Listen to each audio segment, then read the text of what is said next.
Al-Quran dan Sunnah Nabi Sallallahu Alaihi Wasallam. Ada dapat mengusir syaitan dan masih banyak lagi yang lain. Yang keenam, apa hukum mengumandangkan adzan? Bapak Ibu sekalian, rahimani wa rahimakumullah, hukumnya fardu kifayah bagi laki-laki saja. Bagi laki-laki, baik ketika dia sedang dalam perjalanan maupun mukim. Musafir itu tetap ada. Iya, ada. Meskipun sholat sendiri atau berjamaah, ada. Seperti maaf, saya tadi datang terlambat karena sudah selesai sholat isya, sehingga saya sholat isya sendiri. Saya ada. Meskipun di masjid ini tentunya tadi sudah ada isya. Jadi sholat sendiri atau berjamaah ada, dan itu yang ditekankan. Bahkan dalilnya ada. Ya. Disebutkan Nabi menceritakan tentang ketakjuban Allah. Allah takjub dengan seorang laki-laki yang mendirikan sholat didahului dengan adzan di puncak gunung. Dia sholat di puncak gunung sendirian, adzan dulu. Allah takjub. Berdasarkan dalil ini, sholat sendiri maka ada.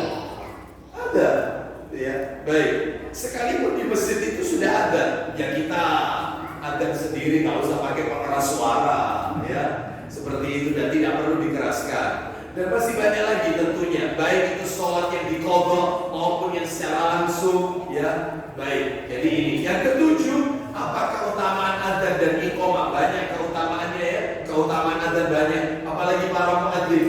Katanya Nabi muadzin itu adalah orang yang paling panjang lehernya nanti di hari kiamat. Paling panjang lehernya. Apa kata para alim ulama? Yang dimaksud muadzin itu paling panjang lehernya.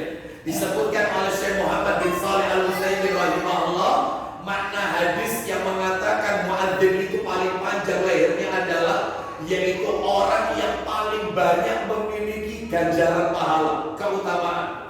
Begitu banyaknya pahala, yaitu disebutkan oleh Nabi, yaitu lehernya paling panjang karena menunjukkan saking banyaknya pahala yang memiliki banyak keutamaan. Baik Bapak Ibu sekalian, bahkan doa setelah adzan itu mustajab. Doa setelah adzan itu mustajab, tidak tertolak. Baik, kita lanjutkan yang ke-8. Bagaimana lafaz bacaan adzan yang sahih? Nah, ini yang kemarin, ya, bulan yang lalu saya sebutkan. Bacaannya macam-macam. Ada 3 versi. Versi pertama 15 kalimat. Gimana itu 15 kalimat? Allahu Akbar, Allahu Akbar, Allahu Akbar, Allahu Akbar. Asyhadu an la ilaha illallah, asyhadu an la ilaha illallah, asyhadu anna Muhammadar Rasulullah, asyhadu anna Muhammadar Rasulullah. Hayya 'alas shalah, hayya 'alas shalah, hayya 'alal falah, hayya 'alal falah. Allahu Akbar, Allahu Akbar, la ilaha illallah. 15 kalimat. Dalilnya adalah yaitu sebagaimana yang disebutkan dalam Ibnu Majah. Nah, yang kedua, saya nggak perlu sebutkan nomornya dan siapa perawinya, ya, siapa nama sahabatnya, karena ini sifatnya mereview. Yang kedua 17 kalimat. Gimana 17 kalimat? Yaitu Allahu Akbar, Allahu Akbar, asyhadu an la ilaha illallah, asyhadu an la ilaha illallah, asyhadu anna Muhammadar Rasulullah, asyhadu anna Muhammadar Rasulullah. Lalu diulang lagi 2 kalimat saja tapi tinggi. Asyhadu an la ilaha illallah, asyhadu an la ilaha illallah, asyhadu anna Muhammadar Rasulullah, asyhadu anna Muhammadar Rasulullah. Hayya 'alas shalah, hayya 'alas shalah, hayya 'alal falah, hayya 'alal falah. Allahu Akbar, Allahu Akbar, la ilaha illallah. 17 kalimat. Riwayatnya Muslim, nomornya 379. Yang terakhir 19 kalimat. 19 kalimat. Gimana? Allahu Akbar, Allahu Akbar, Allahu Akbar, Allahu Akbar. Asyhadu an la ilaha illallah, asyhadu an la ilaha illallah, asyhadu anna Muhammadar Rasulullah, asyhadu anna Muhammadar Rasulullah, asyhadu an la ilaha illallah tinggi, asyhadu an la ilaha illallah tinggi. Daripada yang sebelumnya agak rendah. Asyhadu anna Muhammadar Rasulullah, asyhadu anna Muhammadar Rasulullah. Hayya 'alas shalah, hayya 'alas shalah, hayya 'alal falah, hayya 'alal falah. Allahu Akbar, Allahu Akbar, la ilaha illallah. Riwayatnya Ibnu Majah nomor 587 dari sahabat Abu Hurairah radhiyallahu anhu. Baik. Jadi semua ada dalilnya. Tapi di negeri kita rata-rata yang dipakai yang mana? Yang pertama 15 kalimat. Kalau misalnya muadzin Masjid Al-Rahman pakai yang 19, nggak apa-apa. Kalau dari pun masyarakat. Tetapi kalau muncul mudarat yang lebih besar, maka sebaiknya kita mengikuti yang 15 kalimat. Ada punya ke-9, bagaimana lafaz baca 11 kalimat, versi kedua 17 kalimat. Yang 11 kalimat ya seperti kita baca Allahu Akbar, Allahu Akbar, asyhadu an la ilaha illallah, asyhadu anna Muhammadar Rasulullah, hayya 'alas shalah, hayya 'alal falah, qad qamatis shalah. Ya, qad qamatis shalah, qad qamatis shalah, Allahu Akbar, Allahu Akbar, la ilaha illallah, 11 kalimat. Dalilnya adalah Abu Dawud nomor 499. Adapun versi yang kedua adalah 17 kalimat. Ini jarang. Gak apa-apa, sesekali ya. Iqomah itu kan tidak pakai pengeras suara atas. Jadi kalau adzan pakai pengeras suara atas, mestinya itu. Ya, kalau iqomah yaitu pengeras suara dalam, mestinya begitu mestinya. Karena hanya untuk mengingatkan orang yang di masjid waktunya bangkit untuk mengerjakan sholat. Kalau adzan menunjukkan masuknya waktu sholat, pakai mic atas, sholat atas, ya, speaker atas. Kalau iqomah bawah mestinya di dalam aja. 17 kalimat itu gimana? Ini boleh dipraktikkan. Allahu Akbar, Allahu Akbar, Allahu Akbar, Allahu Akbar. Asyhadu an la ilaha illallah, asyhadu an la ilaha illallah, asyhadu anna Muhammadar Rasulullah, asyhadu anna Muhammadar Rasulullah. Hayya 'alas shalah, hayya 'alas shalah, hayya 'alal falah, hayya 'alal falah. Qad qamatis shalah, qad qamatis shalah. Allahu Akbar, Allahu Akbar, la ilaha illallah. 17. Riwayatnya adalah Ibnu Majah nomor 588. Wallahu a'lam. 10. Apa syarat sahnya adzan? Apa syarat sahnya adzan? Ya syaratnya yang pertama niat dilakukan jika telah masuk waktu sholat, itu ya. Kecuali jika ada adzan pertama pada waktu sholat subuh. Kalau sholat subuh ada 2 adzan, maka tentunya adzan yang pertama biasanya 1 jam sebelumnya. Adapun adzan yang kedua masuknya waktu sholat subuh, fajar shadiq. Yang ketiga wajib menggunakan bahasa Arab, nggak boleh selain bahasa Arab. Ini syarat yang ketiga. Gak boleh Allah Maha Besar, Allah Maha Besar, ya. Marilah sholat, gak boleh, harus bahasa Arab. Yang keempat, tidak boleh berubah makna. Misalnya dengan memanjangkan huruf ba, ya, memanjangkan huruf ba pada kalimat takbir, sehingga bunyinya itu bukan Allahu Akbar, bukan, tapi ba-nya karena dipanjangkan Allahu Akbar, Allahu Akbar, ba-nya dipanjangin. Itu artinya bukan Allah Maha Besar. Allah itu beduk. Allah itu beduk. Beda sedikit. Makanya hati-hati. Ya, seperti ini. Ha, bukan ha. Hayya 'alas shalah, bukan hayya, bukan ha. Ya, seperti itu. Ya, beda sedikit merubah, tapi salah arti. Ya, makanya harus tahu dalam hal ini. Dan tentunya ini ya belajar taksih, makhrajul huruf kan gitu ya. Yang kelima, wajib tertib, urut, nggak boleh dilompati. Ya, sesuai sunnah Nabi. Yang keenam, tidak boleh muwalah. Apa muwalah? Muwalah itu terlalu lama senggangnya. Allahu Akbar, Allahu Akbar. Lama. Lama pokoknya lama ya. Allah, nggak boleh. Namanya muwalah, nggak boleh. Terlalu lama jaraknya, senggangnya terlalu lama, nggak boleh. Yang ketujuh, mengeraskan suara, baik untuk adzan diri sendiri atau jamaah yang sudah hadir. Seperti itu, sunnahnya begitu. Yang kedelapan, dilakukan dengan satu muadzin. Loh, maksudnya apa? Maksudnya jika muadzin sedang adzan, lalu di tengah-tengah ia pingsan atau meninggal, maka orang yang menggantikannya tidak boleh meneruskan adzannya, harus ulang dari awal, karena adzan itu satu, nggak boleh diteruskan. Saya pernah kan cerita ini, saya pernah menemui seperti ini ya. Saya kajian di daerah Jereber gitu ya, khutbah Jumat. Sekarang masjidnya dipakai LDI. Nah itu pada waktu khutbah Jumat, setelah salam adzan ya, pas asyhadu anna Muhammadar Rasulullah, betul. Asyhadu anna Muhammadar Rasulullah. Jatuh ya, digantikan melanjutkan ayyana shalah, salah, harus ulang lagi Allahu Akbar. Dan orang ini meninggal, dibawa ke Anwar Medika, dapat berita meninggal. Ya mudah-mudahan husnul khatimah. Baik, jadi ini yang ke-10, yang ke-11. Nah ini sekarang yang 11. Malam balik 11. Siapa yang layak mengumandangkan adzan dan iqamah? Yang layak. Yang layak siapa? Yang adzan ini. Yang layak Bapak Ibu sekalian ada 10 orang. Yang layak ini artinya 10 hal. layak memandangkan adzan dan iqamah? Satu, muslim, jelas. Muslim. Nah, Sahih Muslim. Mohon maaf, itu ada di dalam hadis Sahih Muslim. Artinya apa? Artinya orang-orang kafir amalnya tidak akan diterima oleh Allah Azza wa Jalla. Makanya yang memandangkan adzan syaratnya adalah dia harus seorang muslim. Nah, saya lanjutkan aja ya. Yang kedua, usianya mumayyiz sekalipun belum balik.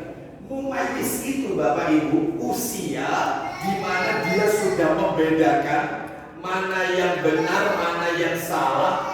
Kalau diajak berbicara sudah cakap cara menjawabnya. Usia berapa itu? Usianya 7 atau 8 tahun. Makanya kalau ada seorang imam anak umur 7 tahun, meskipun belum khitam, sholatnya sah. Belum sunat ini, belum khitam ya. Belum khitam. Tapi usia 7 tahun, usia 8 tahun. Maka dalam hal ini sah sholat, termasuk muadzin anak-anak. Usia berapa nih? 7 tahun. Tetapi yang kurang dari itu, maka dia bukan mumayyiz. Dia termasuk kategori anak kecil. Makanya Nabi aja menyuruh untuk membawa anak ke masjid. Itu ada aturan lain. Ketika sholat berjamaah loh ya, sholat berjamaah ini maksudnya. Kata Nabi, mursobiyah bisolat idza balagha sab'a sinin. Ajaklah anakmu untuk mengerjakan sholat, didiklah mereka, ajarkan anakmu untuk sholat ketika umurnya 7 tahun. Anak dibawa ke masjid itu umur 7. Ada kurang dari 7, maka sebaiknya yaitu tidak diajak sholat berjamaah ke masjid. Dia sholat sama mamanya, sama ibunya di rumah. Kenapa? Karena anak di bawah 7 tahun dia punya kebiasaan sering main-main. Ya, ada kalau 7 tahun itu dia bisa diarahkan, bisa diatur, dia tahu mana yang benar, mana yang salah. Seperti itu. Berdasarkan hadis ini maka berlaku yaitu ketentuan-ketentuan yang lain, termasuk memandikan jenazah. Seorang anak laki-laki umur 7 tahun meninggal dunia, apakah boleh mamanya memandikan anaknya? Tak boleh. 7 tahun, tak boleh. Lah terus yang memandikan ayahnya atau sesama laki-laki yang lain. Umur 7 itu dijadikan patokan. Bapak Ibu sekalian, misalnya yang meninggal seorang anak perempuan umur 7 tahun, bolehkah papanya, ayahnya memandikan anak ini? Tak boleh. Yang memandikan papanya atau sesama wanita yang lain. Umur 7 ini dijadikan patokan. Oleh karena itu, maka ini perlu diperhatikan. Jadi tadi yang kedua mumayyiz, yang ketiga berakal. Oh iya, kalau orang gila tidak sah. Ya, orang gila tidak sah. Ya, adabnya orang gila tidak sah, meskipun suaranya enak. Ya, jadi harus berakal. Nomor yang keempat, laki-laki. Ya, syariatnya laki-laki. Apakah boleh wanita memandangkan adzan? Boleh, kalau untuk komunitasnya saja. Dan itu pun tidak meninggikan suara. Suaranya didengar yang di sekitarnya saja. Ya, baik, karena suara wanita bisa menimbulkan fitnah. Yang kelima, mengetahui masuknya waktu sholat. Dia tahu masuk waktu sholat. Masuk waktu sholat. Ya, kalau belum waktunya masuk, ya jangan adzan dulu. Mengetahui masuknya waktu sholat. Yang keenam, lebih utama dalam keadaan suci. Oh iya, yang muadzin itu suci. Ya, Ustaz kalau batal wudhu Ustaz, karena ini waktunya sudah pas, saya itu diberi tugas untuk adzan. Sedangkan kalau saya wudhu dulu Ustaz, nanti waktunya tambah panjang. Bagaimana? Nggak apa-apa. Tapi yang afdol suci, yang afdol. Yang berikutnya yaitu yang ketujuh, berdiri menghadap kiblat. Berdiri. Adzan itu harus berdiri. Muadzin itu berdiri. Nah, dalilnya mana? Ayo dibuka Bukhari, Sahih Bukhari, nomornya 341, Sahih Bukhari, nomornya 341. Nomor aslinya Bapak Ibu, kalau nomor aslinya ya 604. 604 nomor asli. Ini yang kita baca cetakan terjemahan nomor 341. Silakan dari Ibnu Umar radhiyallahu anhuma. Silakan. Ibnu Umar radhiyallahu anhu mengatakan, Ya, bahwa ketika kaum muslimin baru datang ke Madinah, tiba di kota Madinah, mereka sedang berkumpul waktu sholat tiba. terus, Tetapi tidak ada panggilan pemberitahuan untuk sholat. nah, nggak ada, gimana ini caranya? Lanjut. Karena itu, maka pada suatu hari mereka menginginkan hal itu bersama-sama. Terus, Kata setengah mereka, ada yang usul ini. Apa usulan mereka? Apa Iban?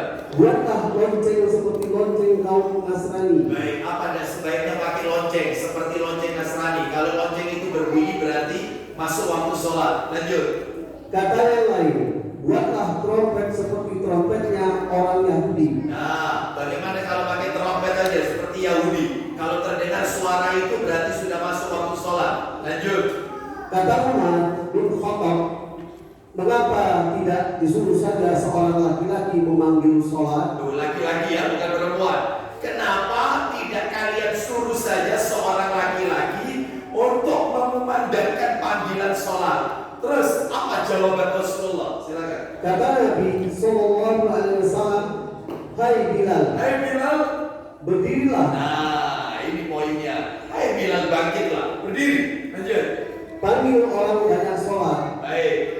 Wahai Bilal, bangkit dan serukanlah panggilan sholat. Ya Bilal, fanadi bis sholat. Ya. Jadi disuruh berdiri, berarti syaratnya berdiri menghadap kiblat. Terus kemudian yang berikutnya Bapak Ibu, yang ke-8, syaratnya adzan ini muadzin disunahkan bersuara bagus dan keras, yang memahami kaidah tajwid. Harus paham kaidah tajwid. Suara bagus dan keras dengan tetap memahami kaidah-kaidah tajwid. Jangan sampai merubah makna ketika menyebutkannya itu. Ya, baik. Bapak Ibu sekalian, rahimani wa rahimakumullah. Ya, ini yang nomor 8. Yang ke-9, disunahkan memasukkan 2 jari dalam 2 telinganya, 2 jari dalam 2 telinganya, seraya menoleh ke kanan dan ke kiri ketika ada. Hayya 'alas shalah ke kanan, hayya 'alal falah ke kiri. Nah, memasukkan 2 jarinya ke dalam lubang telinganya itu sunnah. Ustaz, kalau cuma 1 aja boleh. Ya, sunnah itu. Ya, menutupkan atau memasukkan jarinya dalam 2 telinganya. Mana dalilnya? Ayo dibuka Ibnu Majah. Nomornya 589 jilid 1 dari sahabat Abu Juhaifah radhiyallahu an. Ibnu Majah 589. Silakan Pak Iwan. Ibnu Majah 589. Ya. Dari Abu Juhaifah, ia berkata, Ya. aku mendatangi Rasulullah Sallallahu Alaihi Wasallam di Akka. Terus. Beliau tengah berada di kubah merah. Lanjut. Lalu Bilal keluar. Terus. Kemudian memandangkan azan. Kemudian. Ia memutar badannya saat berazan. Nah. Terus. Dan meletakkan 2 jarinya di kedua telinganya. Nah, Bilal melakukan itu. Ya. Baik, itu sunnahnya demikian. Terus yang terakhir, muadzin disunahkan memalingkan wajah ke kanan dan ke kiri pada saat mengucapkan hayy 'alatain. Hayy 'alatain. Artinya hayy 'alatain 2 hayya. Ada hayya 'alas shalah, ada hayya 'alal falah. Itu disebut hayy 'alatain. Ya, sama dengan kita menyebut idain 2 hari raya, Idul Fitri, Idul Adha, itu disebut idain. Sedangkan ini hayya 'alas shalah dengan hayya 'alal falah, yaitu disebut hayy 'alatain. Ya, sama dengan Bapak Ibu sekalian, surat apa Bapak Ibu yang disebut dengan mu'awwidatain? Ayo, mu'awwidatain. Surat apa dengan surat apa? Al-Falaq, An-Nas. Mu'awwidatain. 2 surat memohon perlindungan kepada Allah, maksudnya begitu. Maka Al-Falaq dan An-Nas, Qul a'udzu birabbil falaq dan Qul a'udzu birabbin nas. Tapi kalau bukan Al-Mu'awwidatain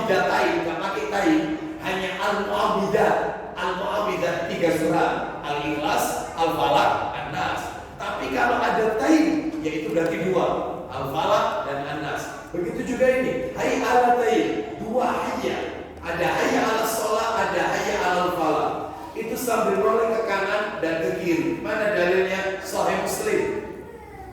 Sahih Muslim, kita tolong nomornya dibuka. Sahih Muslim nomornya 333. 333.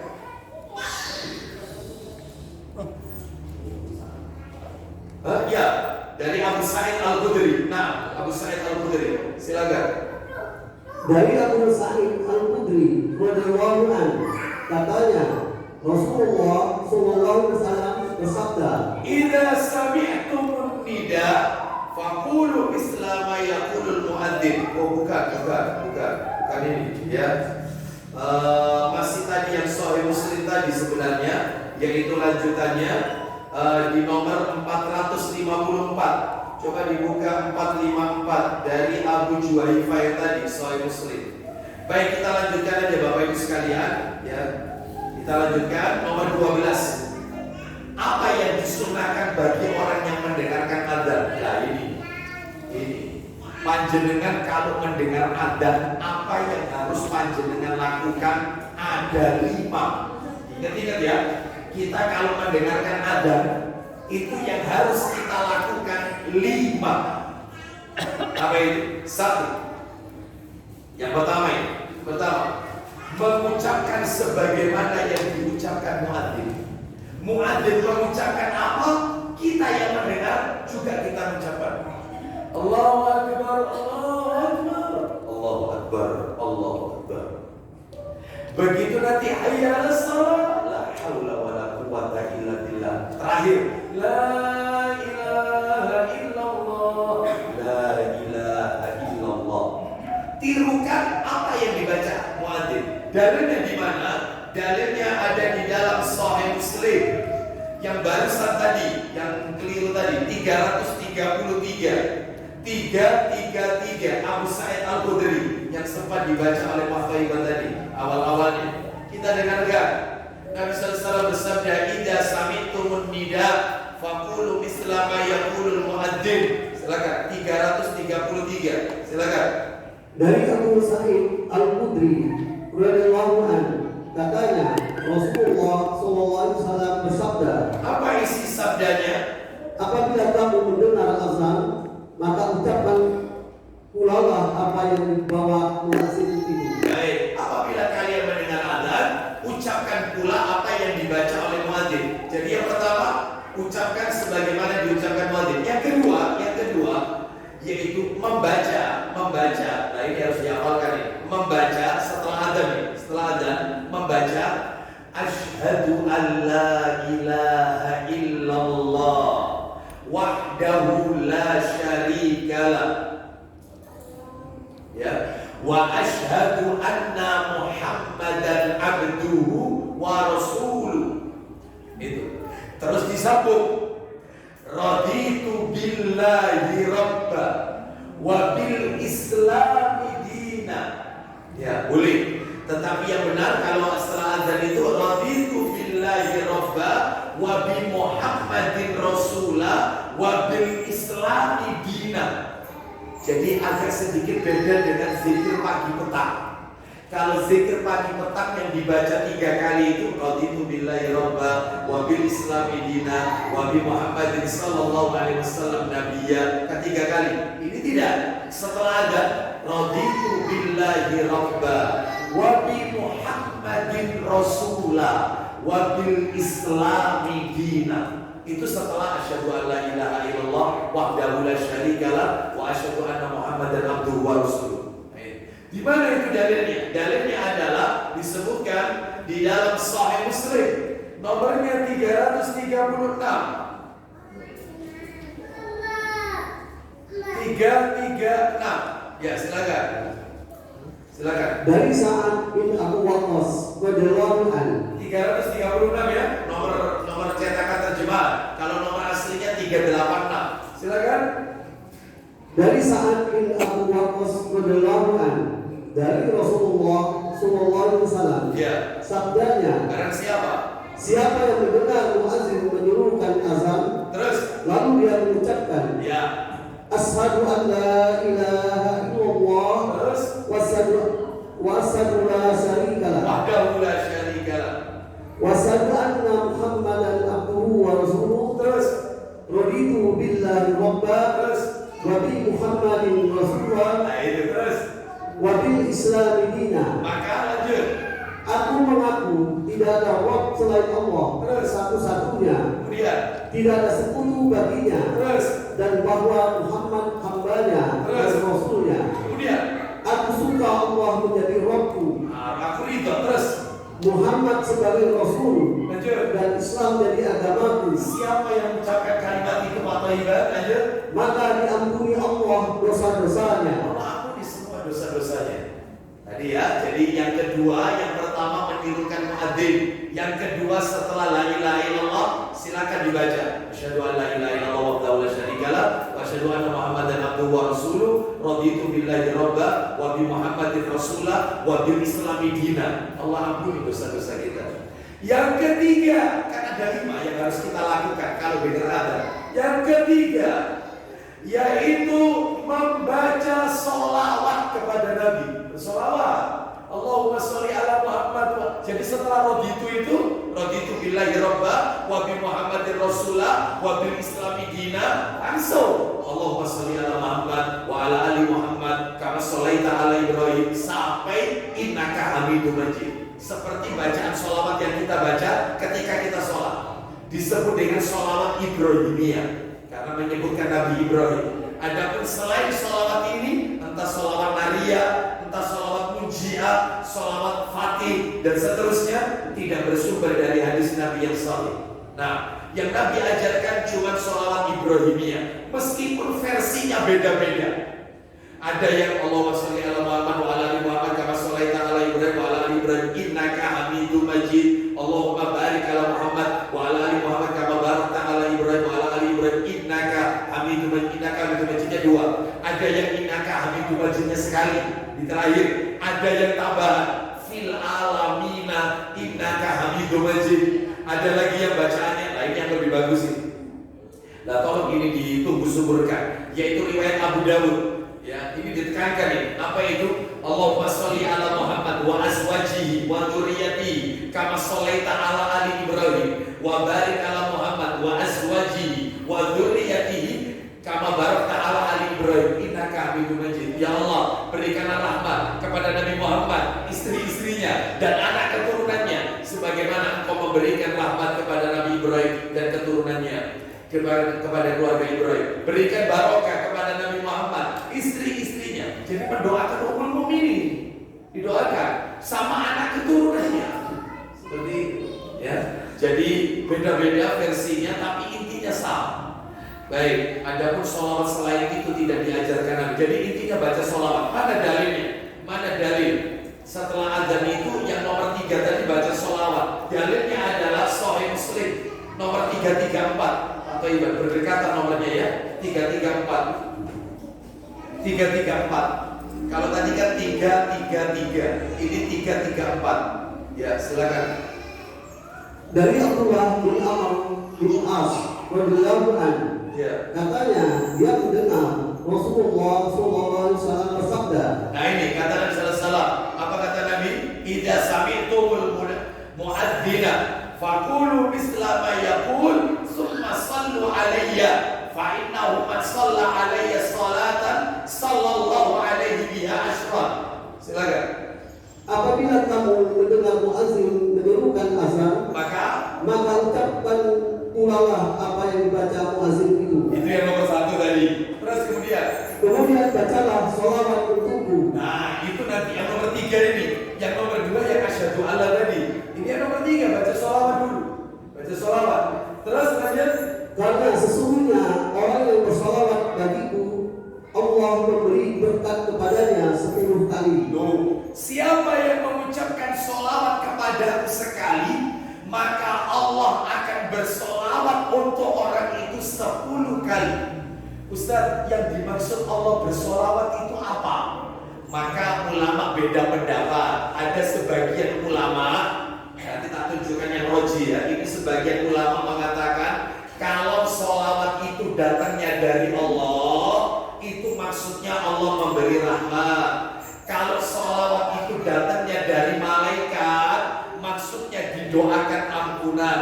Menukil ayat Innallaha wa malaikatahu yusalluna 'alan nabi. Sesungguhnya Allah dan para malaikat-malaikatnya bersolawat untuk Nabi. Allah bersolawat untuk Nabi, malaikat bersolawat untuk Nabi. Maksudnya Allah kasih rahmat, malaikat memohonkan ampun. Maaf. Definisi ini kurang tepat ternyata. Karena ternyata sholawat ini lebih tinggi dari rahmat. Lebih tinggi sendiri ya. Sholawat lebih tinggi daripada rahmat. Nah terus maksudnya Allah kalau bersolawat itu apa? Ayo kita dengarkan bukti yang menunjukkan sholawat itu lebih tinggi levelnya daripada rahmatnya Allah. Lu mana dalilnya? Al-Baqarah. Yuk kita dengarkan firman Allah Ta'ala. Kita dengarkan urutannya. Allah Ta'ala berfirman surat Al-Baqarah ayatnya 155 Bapak Ibu. Al-Baqarah maaf 156 maksud saya 156, tapi gak apa-apa deh 155 dan 156 karena memang ini ada kaitannya, ada korelasinya. 155 sampai 157 paling enak sudah 155 sampai 157. Siap terjemahannya Pak Toibar? Allah Ta'ala berfirman 155 sampai 157 Al-Baqarah. Sholawat didulukan daripada rahmat ayatnya. Bukan rahmat dulu baru sholawat. Kita dengarkan 155 tentang macam-macam ujian. Ayo silakan. Dan sungguh akan kami berikan cobaan kepadamu dengan sedikit ketakutan, Terus, kelaparan, terus, kekurangan harta, terus. jiwa dan buah-buahan. Kekurangan jiwa maksudnya kehilangan orang yang kita cintai. Kekurangan buah-buahan, gagal panen dan seterusnya. Lanjut. Dan berikanlah berita gembira kepada orang-orang yang sabar. Lanjut 156-nya yaitu orang-orang yang apabila ditimpa musibah, apa yang mereka baca? mereka mengucapkan Kalimat istirja. Apa kalimat itu istirja? Inna lillahi wa inna ilaihi raji'un. Artinya sesungguhnya kami milik Allah dan kepadanya kami kembali. Lanjut 157. Mereka itulah yang mendapat keberkatan yang sempurna dan rahmat dari Tuhan mereka. Coba diartikan keberkatan yang sempurna. Itu salah terjemahannya. Kata para alim ulama yang dimaksud sholawat dalam ayat ini, ulaika alaihim sholawatun min rabbihim. Mereka itulah orang-orang yang memperoleh sholawat dari Rabb mereka. Terus warahmah dan rahmat. Sholawat dulu baru rahmat. Berarti levelnya sholawat lebih tinggi daripada rahmat. Lalu apa sholawat itu? Sholawat itu kata Imam Al-Auza'i rahimahullah, maksudnya adalah Allah memuji habis-habisan di hadapan para malaikat-malaikatnya dengan bangga. Satu persatu hamba-hambanya dipuji oleh Allah Azza wa Jalla. Berarti pujian lebih tinggi daripada rahmat. Iya, lebih tinggi. Makanya kalau tadi kita dengarkan siapa yang bersolawat kepada satu kali, Allah bersolawat untuk orang itu 10 kali. Maksudnya Allah memuji orang itu di hadapan para malaikatnya 10 kali. Nama kita disebut oleh Allah di hadapan para malaikat-malaikatnya. Makanya yang banyak baca sholawat. Kapan aja Ustaz baca sholawat itu? Waduh banyak. Di antaranya ketika sholat tahiyat baca sholawat. Yang kedua sholat jenazah takbir kedua baca sholawat. Yang ketiga adalah ketika mendengar adzan. Nah ini materinya ini. Setelah adzan itu baca sholawat. Yang keempat masuk masjid keluar masjid. Masuk masjid bismillah wassalatu wassalamu ala rasulillah. Itu riwayat Ibnu As-Sunni. Dan di bukunya Ustaz kita Ustaz Yazid bin Abdul Qadir Jawas, hafizallahu ta'ala, kumpulan doa dari Quran ada. Di situ digabungkan riwayat Ibnu As-Sunni sama riwayat Muslim. Kalau riwayat Ibnu As-Sunni, Bismillah, wassalatu wassalamu ala Rasulillah. Lalu ditambah, Allahumma ftahli abwaaba rahmati. Itu riwayat Muslimnya. Kalau keluar Mesir, kaki kiri, Bismillah, wassalatu wassalamu ala Rasulillah. Lalu ditambah riwayat Muslim, Allahumma inni as'aluka min fadli. Jadi dua riwayat digantikan satu. Baik, masuk Mesir, keluar Mesir. Yang kelima adalah ketika nama Nabi disebut Rasulullah Sallallahu Alaihi Wasallam. Itu baca sholawat yang banyak. Makanya panjenengan sering-sering baca hadis. Orang kalau baca hadis otomatis. Dari Abu Hurairah radhiyallahu anhu dia berkata, Rasulullah Sallallahu sholawat ini. Mulianya orang baca hadis ini. Mau tidak mau dia sering bersolawat. Lah yang dengarkan sallallahu alaihi wasallam. Seperti ini. Lah kadang-kadang di masyarakat salah kalau dengar nama Nabi. Ya, Sayyidina Muhammad sallallahu alaihi wasallam. Sallu ala Nabi. Lu kok malah nyuruh orang bersolawat? Bapak Ibu tahu artinya sallu ala Nabi. Bersolawatlah kalian kepada Nabi. Lu panjenengan itu baca, jangan nyuruh orang. Sallu ala Nabi, salawat atas Nabi. Salah. Bapak Ibu sekalian, kembali. Jadi banyak sekali ketika tertimpa musibah. Riwayatnya adalah riwayat Tirmidzi. Orang kalau kena musibah, masalah apapun, kata Nabi baca sholawat, Allah akan berikan jalan keluar. Makanya saya kalau ditanya oleh jamaah, nggak bosan jawaban saya, yaitu Ustaz anak saya mau ujian, gimana Ustaz ya yang saya baca apa Ustaz ya? Ustaz suami saya ini mau buka usaha baru Ustaz setelah resign dari perusahaan, apa Ustaz ya amalannya ya Ustaz? Selalu jawabannya satu, sholawat yang banyak, sampai mau nikah lagi baca sholawat. Itu aja, Allah azza wa jalla. Ini guru enggak, ini guru sunnah ya, saya bukan guru itu bagus, sunnah. Baik, Bapak Ibu sekalian, rahimani wa rahimakumullah. Dan masih banyak lagi Bapak Ibu sekalian, ya, termasuk membaca sholawat ketika berdoa. Inna du'a mauqufun baina samai wal ardh. Doa itu berhenti antara langit dan bumi sampai orang itu baca sholawat, baru diterima doanya. Baca sholawat. Jadi perbanyak baca sholawat, karena Allah akan semakin banyak bersolawat kepada kita. Maksudnya memuji kita. Contoh Bapak Ibu, masalah sholat ini, sholat jamaah, sholat berjamaah. Apa kata Nabi dalam hadis riwayat Sahih Targhib wa Tarhib jilid 1? Apa kata Nabi?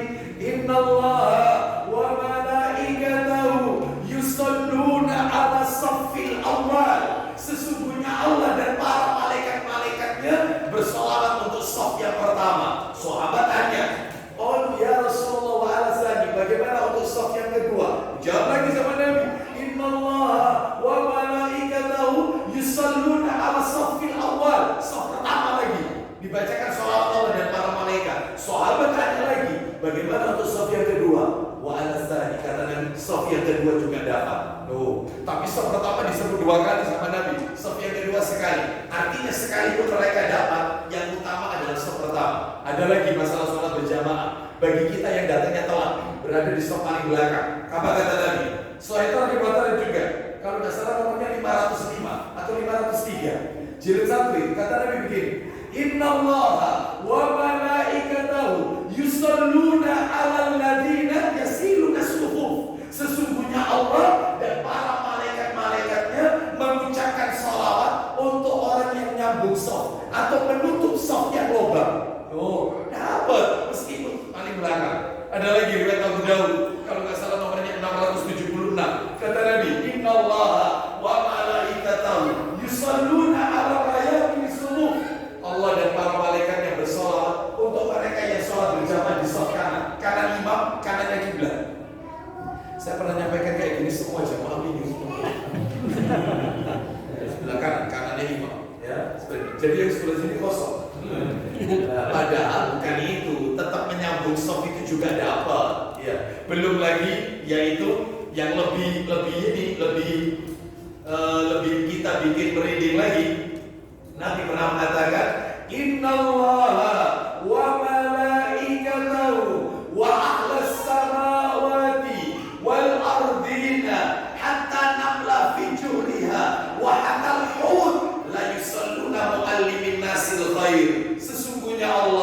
dan para malaikat-malaikatnya, seluruh penduduk langit dan seluruh penduduk bumi, sampai semut yang ada di lubang, ikan-ikan besar yang ada di lautan, mengucapkan sholawat kepada orang yang suka mengajarkan kebaikan.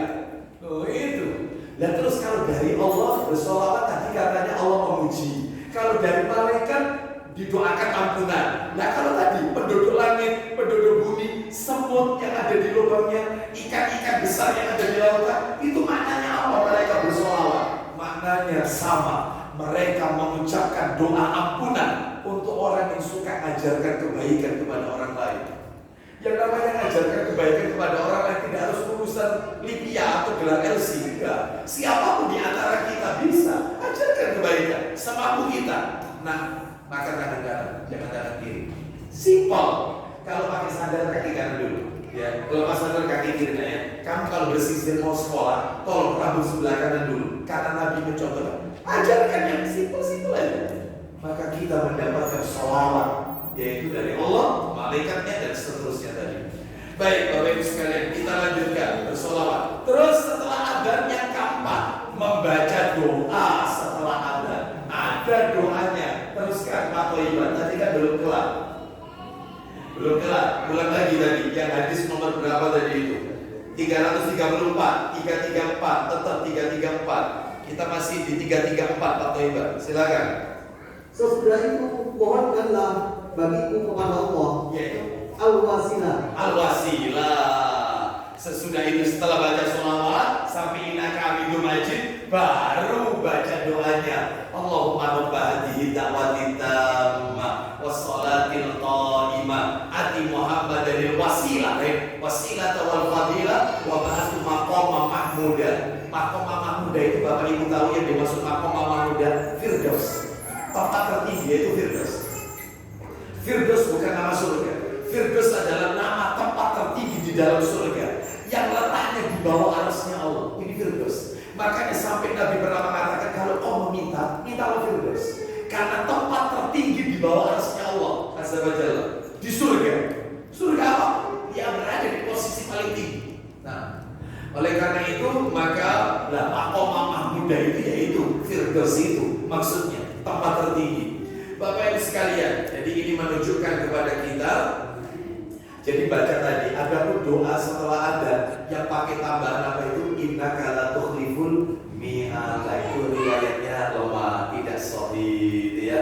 Riwayatnya tidak sahih. Baik, Bapak Ibu rahimani wa rahimakumullah. Jadi itu baca doa setelah Ustaz perlu angkat tangan tidak? Ketika baca doa Allahumma rabba hadhihi da'wati tammah wassalatil qa'imah. Pak, Bu, maaf kita kasih bocoran. Kadang-kadang kita ini bingung, Ustaz.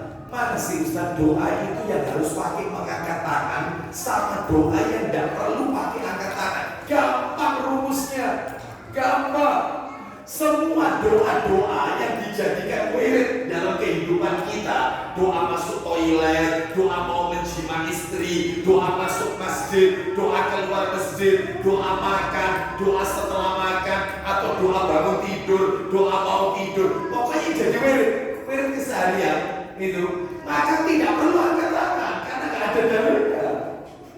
Yang jadi wirid loh ya, mau menjima istri nggak perlu mengangkat tangan.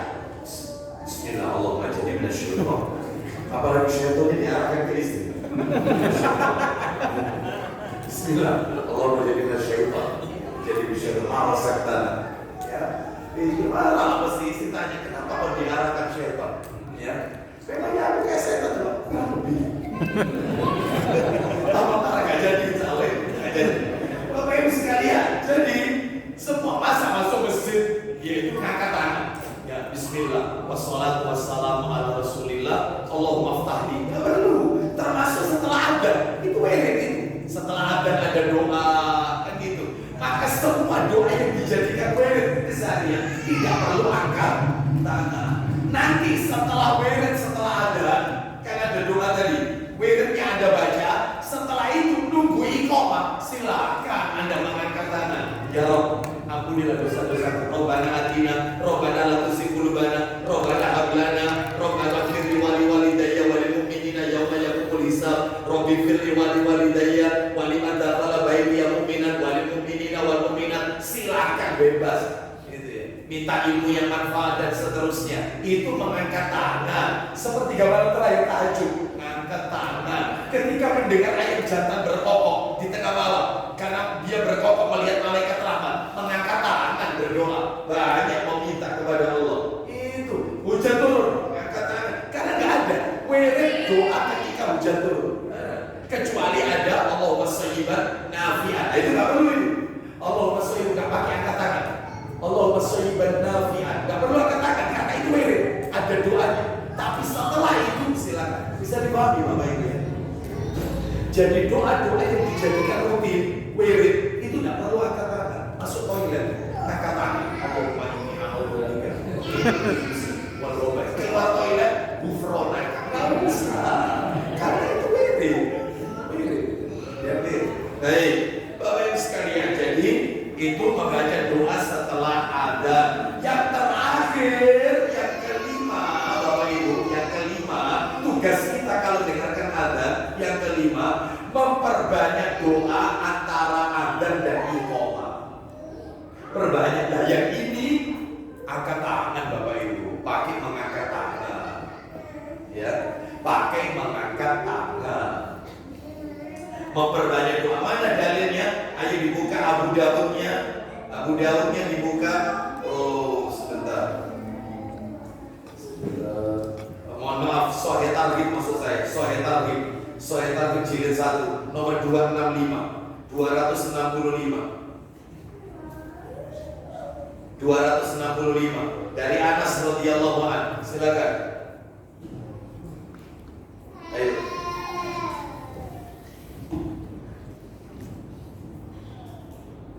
Silakan.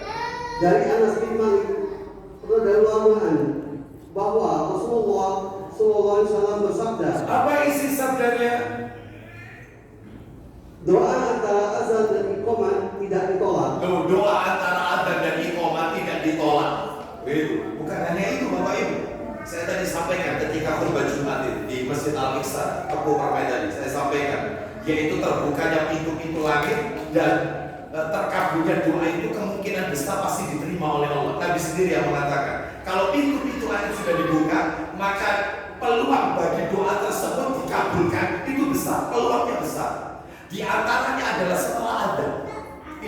Itu lagi. Dalilnya di mana? Ayo dibuka Pak Taibar satu nomor lagi yaitu 266. Sahih Targhib nomor 266. Nabi SAW bersabda dari Sa'ad bin Sa'adiyah, Sa'atani tuftahu fihi abwabus sama. Itu pintu langit dibuka. Memangnya langit itu punya pintu setia. Langit punya pintu. Kan Allah berfirman dalam Al-Quran, panjangkan pasti apa? Surat An-Naba.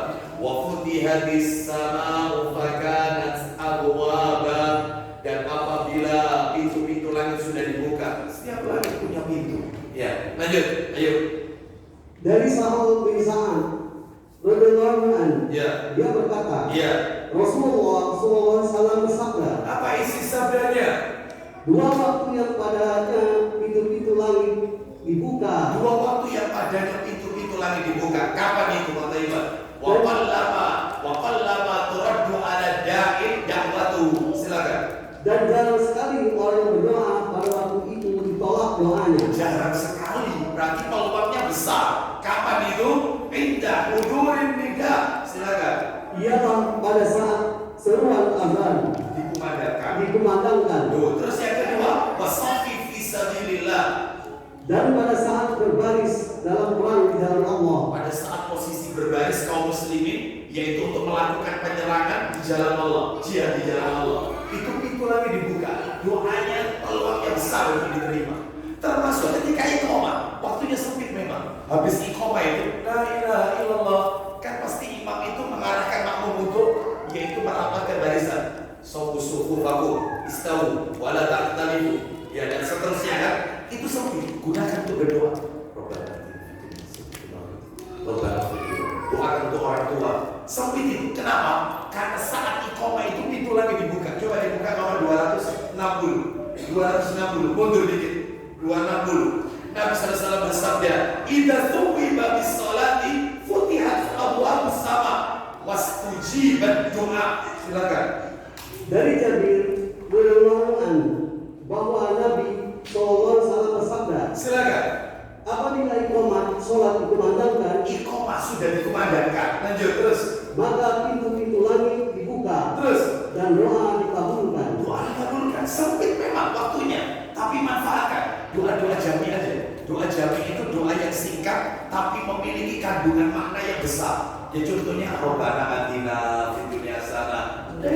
Ya, banyak doa. Karena pintu langit dibuka, peluang doa untuk dikabulkan besar sekali. Masih banyak lagi yang tentunya yang lainnya. Jadi Bapak Ibu lah pada saat itu boleh mengangkat tangan karena nggak ada terkait wirid-wirid ini ya, wirid-wirid nggak ada. Bahkan bahasa Indonesia pun boleh ya, menunggu iqamah pakai berdoa pakai bahasa Indonesia boleh. Wallahu a'lam. Sekarang kita masuk nomor 13. Pertanyaan tentang adzan dan iqamah nomor 13. Apa itu taswib? Taswib apa itu?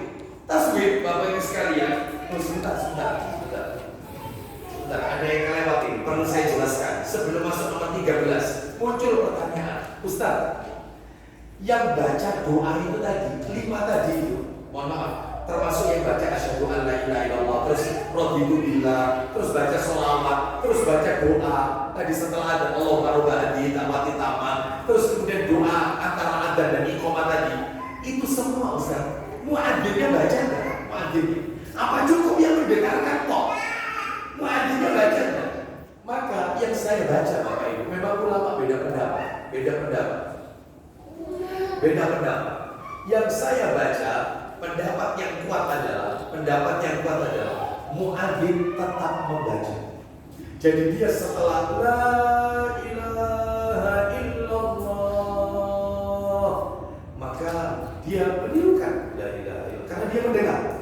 Apa yang dia ucapkan meskipun dia ucapkan sendiri, tapi dia mendengar la ilaha illallah. Terus kemudian baca yaitu asyhadu an la ilaha illallah wa la syarika lahu terus kemudian raditu billah, terus kemudian Allahumma sholli ala Muhammad, terus Allah barobadi dawati tamah. Sambil menunggu iqamah, maka di waktunya menunggu iqamah maka dia banyak berdoa. Berlaku juga untuk muadzin juga baca. Muadzin. Ya, wallahu a'lam bishawab. Ya, baik kita lanjutkan sekarang yang ke-13. Yang tadi sempat saya singgung. Apa itu taswib? Taswib adalah bacaan as-salatu khairum minan naum. Itu taswib. As-salatu khairum minan naum. Hukumnya adalah sunnah yang dibaca pada saat adzan kedua sholat subuh setelah hayya 'alal falah.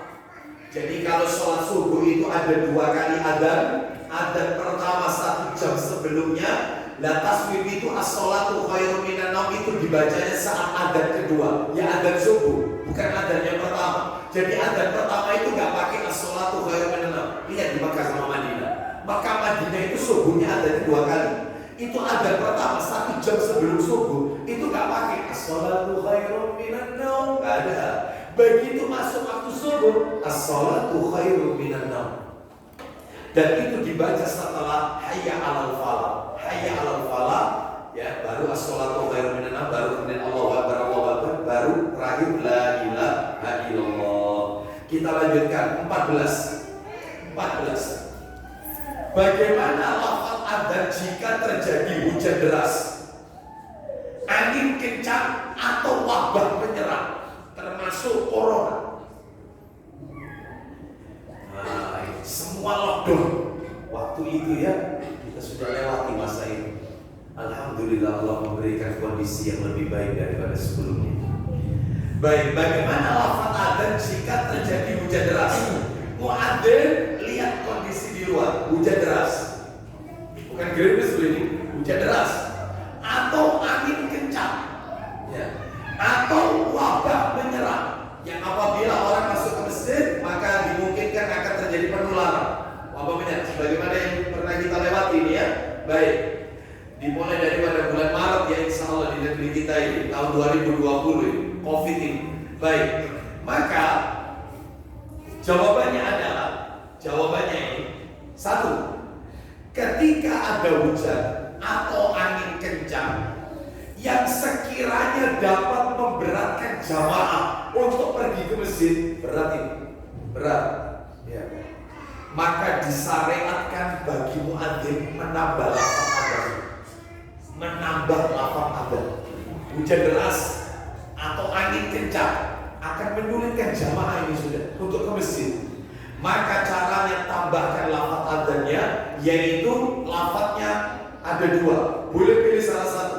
Lafaz pertama boleh dipilih, ya, boleh dipilih. Tidak dibaca dua-duanya, boleh dipilih. Lafaz yang pertama, sallu fi buyutikum. Salatlah kalian di rumah kalian masing-masing. Tak perlu dibahasa Indonesia kan tadi. Ya, cukup bahasa Arab. Terus lafaz yang kedua, pilihan yang kedua adalah ala sallu firrihal. Ala sallu firrihal. Salatlah kalian di tempat kalian masing-masing. Di tempat kalian masing-masing. Kalau di kantor ya di kantor aja, jangan ke masjid. Maksudnya begitu. Kalau di rumah saja. Karena ini termasuk udzur. Nah, ini yang pertama. Yang kedua, ucapan tadi sallu fi buyutikum atau ala sallu fi rihal itu boleh diucapkan di salah satu dari 3 tempat. Nah, silakan mau dipilih yang mana? Salah satu dari 3 tempat. Semuanya ada dalilnya. Yang pertama, diucapkan setelah adzan sempurna. Jadi muadzin setelah la ilaha illallah, dia lihat kondisi di luar hujan deras, sallu fi buyutikum. Dibaca berapa kali? 2 kali. Sallu fi buyutikum. Boleh. Atau ala sallu fi rihal. Itu orang kalau nggak taklim ngomong mari. Semoga yang masjid kalau gojek-gojek.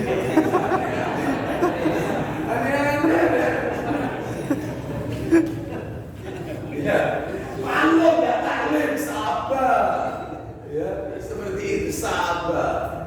Ya, Bapak Ibu, mana dalilnya? Dalilnya adalah Sahih Muslim, nomornya 653. Ayo Bang Toiban, kita tolong. Muslim 653, nomor aslinya 697. 697 Muslim. Kita dengarkan. Ayo silakan.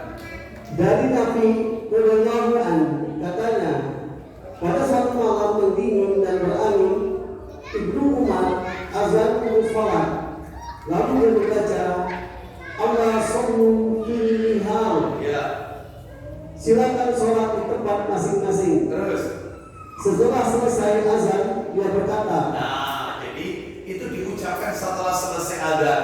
Lalu kemudian dia melanjutkan perkataannya sampai di situ. Yang kedua, diucapkan di tengah azan sebagai pengganti hayyalah sholat. Hayyalah sholatnya dihilangkan. Hayyalah sholat termasuk yaitu kalau pandemi. Nah itu ya wabah. Ini saudara saya di sana di Bogor itu pada saat awal-awal pandemi ini dia bilang di tempat kita ini Bogor dan sekitarnya ini, ya Allah, adzan subuh, adzan zuhur, adzan asar itu nggak seperti biasanya. Yaitu kita dengan loh memangnya apa? Maka ditambah buyutikum. Oh, iya. Maksudnya sallu fi buyutikum karena lockdown. Orang nggak boleh ke masjid, tutup, lockdown. Itu muadzinnya, masya Allah. Dan itu benar itu. Yang seperti itu benar, ya. Jadi termasuk mengganti hayal sholat. Jadi begitu, asyhadu anna Muhammadar Rasulullah. Kan 2 kali ya. Asyhadu anna Muhammadar Rasulullah. Mestinya kan hayal sholat, ini enggak. Sallu fi buyutikum, sallu fi buyutikum. Baru kemudian hayya 'alal falah. Nah itu. Hayal sholat yang diganti. Kan hayal sholat kan marilah sholat. Nah ini diganti. Sholatlah di rumah kalian masing-masing. Mana dalilnya? Dalil Sahih Muslim nomor 655, 655, nomor aslinya 699. Itu asli. Silakan. Dari mana itu dalilnya? Dalil. Ya, silakan. Dari Abdullah bin Abbas radhiyallahu anhu katanya, ketika hari hujan, dia memerintahkan kepada muazzinnya sesudah membaca Asyhadu an la ilaha illallah. 2 kali. Asyhadu anna Muhammadar Rasulullah. 2 kali maka. Jangan baca hayya 'alas shalah. Jangan baca hayya 'alas shalah, tetapi membaca sallu fi buyutikum. Gantinya. Yang ketiga, boleh dipilih. Anda mau pilih yang mana enaknya? Ya. Yang ketiga, boleh juga diucapkan setelah hayya 'alas shalah dan hayya 'alal falah, sebelum la ilaha illallah. Sebelum takbir Allahu Akbar. Hayya 'alas shalah 2 kali ya. Hayya 'alal falah 2 kali. Baru kemudian sallu fi buyutikum 2 kali. Sallu fi buyutikum. Allahu Akbar. Baru la ilaha illallah. Setelah itu, mana dalilnya? An-Nasai. Ada di sini ya. An-Nasai. Nomornya 652. An-Nasai. Nanti bisa dicek dalam kitab Sunan An-Nasai. 15 sekarang pertanyaan. Yang ke-15. Apakah ketika safar dan ketika terlewat waktu sholat tetap disyariatkan adzan? Apakah ketika safar bepergian dan ketika waktu sholat telah lewat tetap disyariatkan adzan? Orang itu harus adzan? Jawabannya iya. Jawabannya iya. Meskipun musafir, Anda sholat di kereta, jamak kosong, misalnya, maka sholat yaitu 2 rakaat zuhur, 2 rakaat untuk asar. Sebelumnya adzan dulu, setelah adzan iqamah, setelah iqamah zuhur 2 rakaat, setelah itu iqamah lagi asar 2 rakaat. Begitu. Ya. Jadi tetap ada adzan seperti itu, sekalipun tidak dikeraskan. Dalilnya mana? Dalilnya Sahih Muslim. Nomornya 641. Nanti bisa dicek sendiri ya. Kita lewati aja ya. 16. Apakah ada adzan bagi orang yang sholat sendirian? Jawabannya apa Pak Bu? Ada. Dalilnya mana? Dalilnya adalah hadis Abu Dawud. Abu Dawud ada Bu. Coba kita kalau dibukakan Abu Dawud nomor 1203. 1203 dari Uqbah bin Amir radhiyallahu anhu. 1203 Abu Dawud. Ya, baik. Dari Uqbah bin Amir radhiyallahu anhu, dia berkata, Nabi sallallahu alaihi wasallam bersabda, "Ya'jabu rabbukum min ra'i ghanami fi ra'sin." Silakan, apa Nabi sallallahu alaihi wasallam? Silakan. Dari Uqbah bin Amir radhiyallahu anhu, dia berkata, Ya. saya pernah mendengar Rasulullah SAW bersabda, Isinya. Tuhanmu kagum terhadap seorang pengembala kambing yang sedang Rob kalian. Rob kalian kagum terhadap seorang pengembala kambing yang sedang mengumandangkan seruan sholat di atas puncak bukit. Berarti Bapak sekalian, Rob kalian kagum terhadap seseorang yang mengumandangkan sholat adzan di atas bukit, kemudian dia sholat sendirian ini. Allah itu kagum. Berarti sholat sendirian, ini dia tetap ada. Ya. Terus 17. Adakah adzan bagi kaum wanita? Adzan bagi kaum wanita? Jawabannya kata para alim ulama, adzan dan iqamah diperbolehkan bagi wanita dengan syarat. Apa syaratnya? Hanya dilakukan di lingkungan tempat jamaah khusus wanita serta tidak meninggikan suara. Yang komunitasnya saja sesama wanita. Wallahu a'lam. Ini dalilnya ada di dalam riwayat Ibnu Abi Syaibah. 18. Apakah saat sholat Idul Fitri dan Idul Adha juga dikumandangkan adzan? Ada nggak? Idul Fitri, Idul Adha pakai adzan tidak? Jawabannya tidak ada adzan dan iqamah maupun ucapan as-sholatul jami'ah. Nggak ada. Bapak Ibu harus tahu, ucapan as-sholatul jami'ah itu dibaca saat sholat gerhana. Sholat Idul Fitri, Idul Adha tidak disyariatkan, supaya maksudnya orang-orang itu berdiri sholat mau dimulai karena nggak pakai adzan misalnya dan tidak ada iqamah, maka nggak perlu mengucapkan. Langsung aja caranya, imam mengumumkan istawu wala taftalifu sawu wasudul khalal dan seterusnya sawu suhuwaku, maka semuanya pasti pada tahu bahwa bahasanya sholat akan didirikan. Itu saja Bapak Ibu. Dalilnya di mana? Idul Fitri, Idul Adha tidak ada adzan. Dalilnya Sahih Muslim nomornya 836, Muslim 836, nomor aslinya 887. Baik. Ya. Silakan silakan. Saya tutup sampai nomor 20 aja ya. Ini anak-anak sudah pada rewel semua ini ya. Silakan ya. Mamanya bingung, uminya bingung ya. Silakan. Kata umi tak pribadi dan mau sendiri. Baik, kita lanjutkan. Ayo. Dari Jabir bin Samurah radhiyallahu anhu, katanya, aku sholat bersama Rasulullah SAW. Terus Tidak hanya satu atau dua kali. mungkin sekali, tidak dua kali. Ternyata Semuanya dikerjakan beliau tanpa azan dan iqamah. nggak ada adzan, nggak ada iqamah. 19. Bagaimana hukumnya keluar dari masjid setelah adzan tanpa udzur? Keluar dari masjid setelah adzan tanpa udzur. Ya. Bapak Ibu sekalian,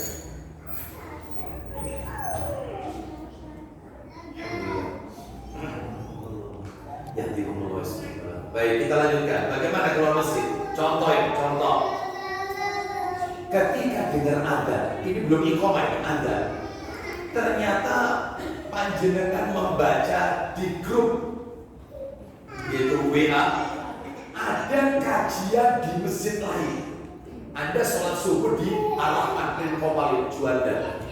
Anda baca, setelah subuh ada ustaz kita, Ustaz Kibar nyampaikan kajian, misalnya ini yang dekat ya Masjid Darussalam, Wisma Rokoto, misalnya. Waduh, ini kalau saya sholat di sini, apalagi iqamahnya masih lama, waduh, belum nanti parkirnya di sana, mungkin penuh, wah ini harus buru-buru ke sana. Dia keluar ini. Setelah ada lagi ya, dia keluar. Atau misalnya ada berita, ada yang sakit, atau dia harus terima telepon dan seterusnya. Maka kata para alim ulama, sebelum saya sebutkan fatwa ulama, maka kita baca dulu dalilnya. Coba dibuka dalilnya. Dalilnya adalah yaitu dalam Abu Dawud nomor 536 jilid 1. Abu Dawud nomor 536. Abu Dawud dari Abu Sya'sa. Agak sulit bacanya itu ya. Ya, 536. Abu Dawud 536. Abu Dawud yaitu dari Abu Sya'sa. Ya. Kalau punya anak dikasih nama ini. Ya, silakan. Dari Abu Sya'sa. Dia berkata, kami pernah berada di masjid bersama Abu Hurairah radhiyallahu anhu. Terus, lalu ada seorang laki-laki keluar ketika muazin telah mengumandangkan azan sholat asar. Keluar dia setelah azan asar itu keluar. Maka Abu Hurairah berkata, ketahuilah, sungguh orang itu telah menurhakai Abul Qasim, yaitu Rasulullah SAW. Orang ini telah durhaka dengan Rasulullah SAW. Durhaka. Kata para ulama Bapak Ibu, maka perbuatan ini tidak boleh. Dia dibenarkan, ada syaratnya. Dibenarkan keluar dari masjid, itu dibenarkan. Asalkan ketika dia sampai di masjid yang akan dia tuju itu, dia masih mendapati Al-Fatihahnya imam, rakaat pertama imam. Tapi kalau dia tidak mendapat sudah tuntas, haram, nggak boleh. Jadi dia harus bisa pastikan sampai di sana itu masih sholat. Artinya mendapati rakaat pertama, takbiratul ihramnya imam. Maksud saya, takbiratul ihramnya imam. Dia mendapat. Nah ini syarat pertama. Yang kedua, yang dia lakukan itu tidak dicontoh oleh orang lain, sehingga orang lain mengklaim bahwasanya kalau begitu setelah adzan itu ternyata boleh, yaitu keluar dari masjid. Sehingga kalau itu dijadikan contoh oleh yang lain, maka dalam hal ini jangan keluar dari masjid. Kecuali karena udzur syar'i, buat hajat, memperbarui air wudhu, misalnya wudhunya batal, ya, atau mungkin menerima sesuatu dari keluarganya dan seterusnya, seperti itu, tanpa dia yaitu artinya dia tetap kembali ke masjid itu. Dia pulang ke rumah ada berita sesuatu, lalu dia tetap kembali ke masjid itu, nggak apa-apa kalau tujuannya itu. Tapi kalau dia keluar dari masjid karena ada kepentingan dengan tidak ada niat untuk balik lagi, haram hukumnya, termasuk durhaka kepada Rasulullah SAW. Makanya hati-hati dalam hal ini ya. Baik. Lalu kemudian yang terakhir 20, berapa jarak antara adzan dan iqamah? Jaraknya berapa yang diterima? Adzan dengan iqamah. Bapak Ibu sekalian, berdasarkan perkataan para alim ulama, jarak antara adzan dan iqamah itu yang penting harus dipahami tiap takbir ini. Satu, gunakan untuk berikan kesempatan jamaah untuk persiapan menuju masjid berupa wudhu. Jadi kasih kesempatan jamaah yang lain yang rumahnya jauh lalu datang ke masjid, dan juga mereka mungkin wudhu. Ini yang pertama. Yang kedua, sholat sunnah, berikan kesempatan. Waktunya tidak dibatasi, silakan terserah, tiap-tiap masjid punya ketetapan masing-masing. Yang ketiga, berikan kesempatan mereka untuk berdoa antara adzan dan iqamah. Ya. Jangan setelah adzan langsung dikumandangkan iqamah, kecuali kalau memang terkondisikan. Contoh, kajian pada maghrib sampai isya diskors dengarkan adzan. Habis adzan kajian lanjut terus. Setelah kajian dilanjut, maka dalam hal ini langsung dikumandangkan iqamah, gitu ya. Atau adzannya ditunda. Jadi setelah sholat maghrib kajian, adzan isya-nya yaitu nanti setelah kajian tuntas. Setelah adzan langsung iqamah. Apa-apa ini karena terkondisikan. Wallahu a'lam bishawab. Demikian Bapak Ibu sekalian yang bisa kami sampaikan. Semoga menjadi tambahan ilmu yang bermanfaat. Daripada nanti kita diprotes sama akhwat nanti ya, karena terlalu malam, saya tidak buka tanya jawab ini ya, karena waktunya sudah pukul 9 ya. Baik, dan kita nanti juga besok masih banyak aktivitas yang harus kita kerjakan. Nah, demikian kami doakan semoga Allah meridhai amal ibadah kita. Wassallallahu ala nabiyyina wa ala alihi wa sahbihi wasallam. Subhanakallahumma wa bihamdika asyhadu an la ilaha illa anta astaghfiruka